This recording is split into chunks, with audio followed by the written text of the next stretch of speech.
চাটা খুবই ভালোই দোকানে, বুঝতে পারলে।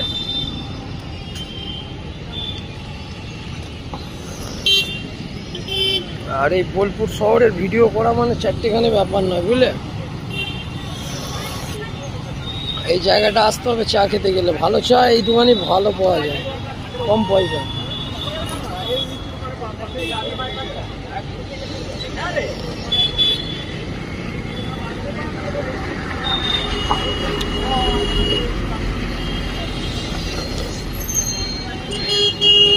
খুব সুন্দর চা।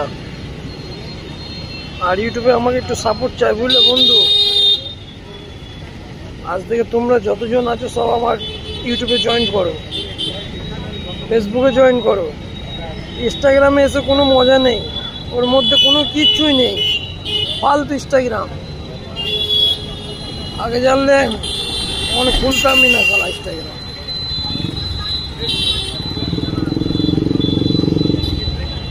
আর আমার সাথে ডেলি আসবে তোমরা, ডেলি চা পাবে, ডেলি।